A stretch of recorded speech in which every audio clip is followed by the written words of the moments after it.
Oh my god, I was like panicking. It was not working. Anyways, hello guys. This is Miki's Corner where I talk at you in a literal corner, and it is the last episode. I'm like happy, but I'm not at the same time because this was really fun. Um, but today we're doing something a little different. We're not talking really about a war, but I kind of just like because I had been talking about like the Cold War for like my last episodes.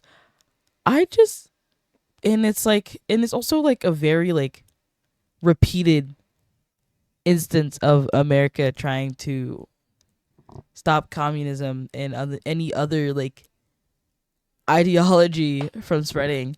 But it's more rather than like why we're so infatuated as a country. So yeah, let's dive in. Okay, so pretty much the foreign policy that the United States had been um trying to introduce at the start of the Cold War, even a little bit before that, was containment. So it was Hello a guys, this oh oh my my gosh, gosh. that scared me. I can't Oh hear. my gosh. Oh my gosh. Oh my gosh. Give me a second. That was scary. Okay. Yeah. Oh okay. Okay. So as I was saying, um it was so the entire thing was it was aimed at stopping the spread of communism and keeping it contained, which is why it's called containment, and isolated, which is why it's also uh, in relations with isolation. Yes. Um, uh, and it wanted to do that with its current borders of the Union of the Soviet Socialist Republics, the USSR, or the Soviet Union, instead of it spreading to like the rest of Europe. So, the United States really feared like a domino effect. They didn't. They thought like the communism of the USSR was gonna spread from one country, and then another country was gonna grab it, and then another country was gonna grab it, and then so on and so forth. So it'll it would like they just did not want the communism to reign over Europe. So so the American solution, of course, was to go not guns blazing, but with the thought of being able to go guns blazing in case they needed to. But they were just doing so to cut communist influence at its source, or to entice struggling nations with more funding than what the communist countries were offering. Oddly enough, something I would like to mention is Haiti. They did not. Okay, so they didn't offer more than than what Russia was offering us for aid.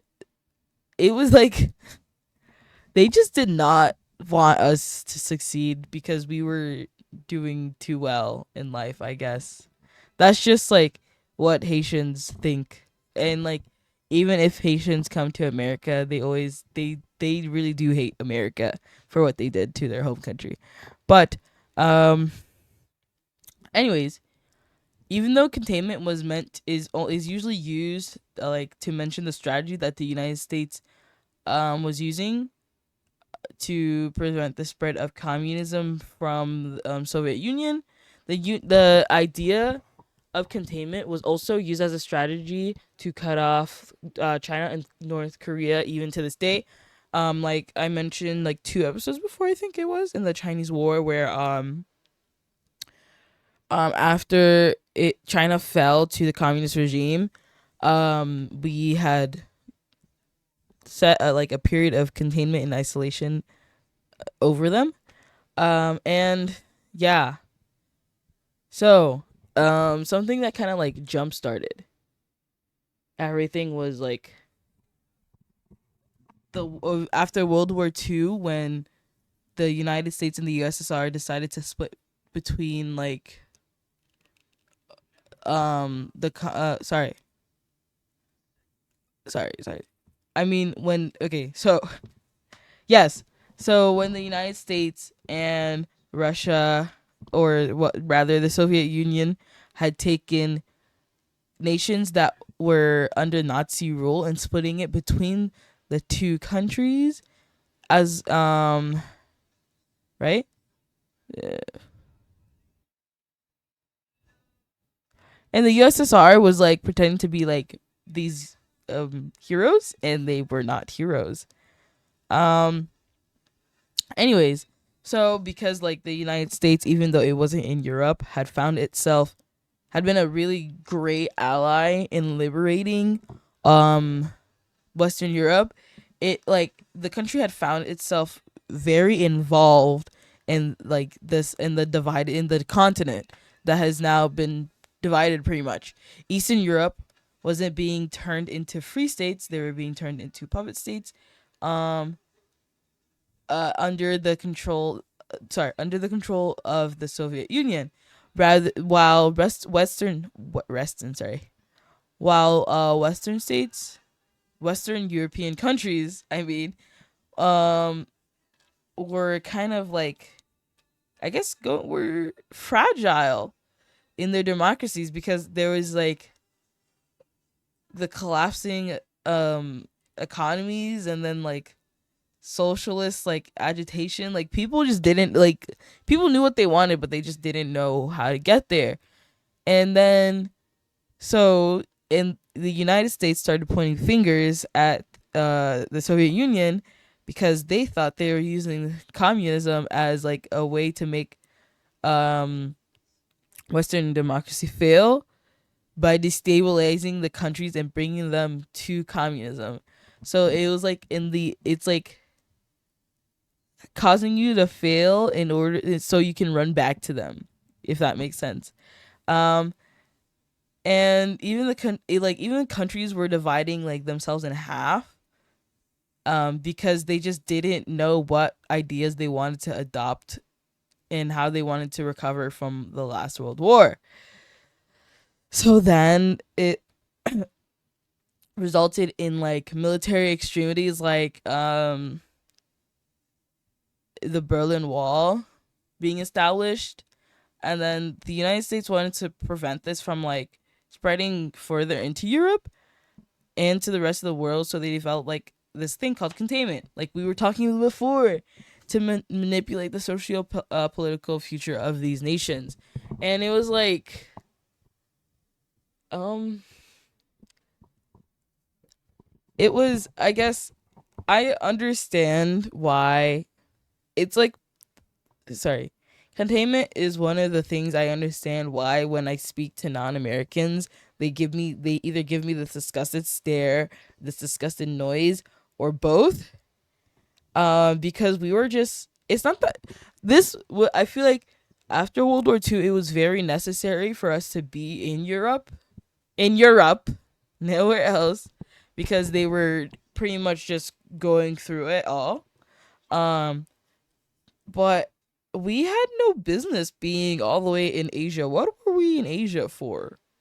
Like I know why we were in Asia, but like why did it concern us? I like I feel like I'd be the type of president that's like, let's see what happens when one does it. Like, does it happen to the rest? Like, you know what I mean? But like, but I guess it did work in our favor because despite these countries, or at least the people of the country, saying they don't like us, we are under so much scrutiny. It's crazy. And like, if we do one decision or whatever, like in our own law, many other countries are gonna like might follow or even think about it. Like, that was a big concern with the abortion law in when it got overturned. They were scared. Americans and non-Americans were scared that if America is going back on their word, countries that had either legalized or made some part of it the legal, um they were afraid that they might go and try and overturn it too, which is why after Roe v. Wade, we saw many protests in like France, El Salvador, especially in the Latin countries where um, either abortion was too strict and pretty much like in a once in a chance that you could get it, or where abortion was just completely, it was just illegal. So they were protesting not only for American women, but they were also protesting in their countries, which kind of like which makes you see how much like America is so like influential for people in other countries to start protesting their own government to make sure something gets changed and nothing happens like that. It was also the same thing that people were thinking of when they were talking about gay rights, because there were rumors, thoughts, that came from the Supreme Court justice that they might go try and overturn gay marriage. And the one thing that people were concerned about was what would happen to other countries that had some form of legalized gay marriage.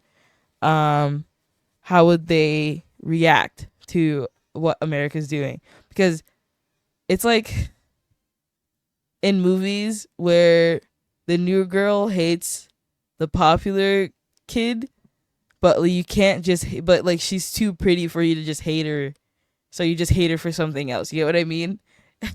But I guess yeah. I guess yeah.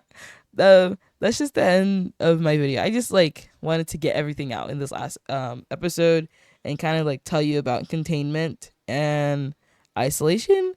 And yeah, that's the end. I'm so sorry for itching my eye. It just so badly.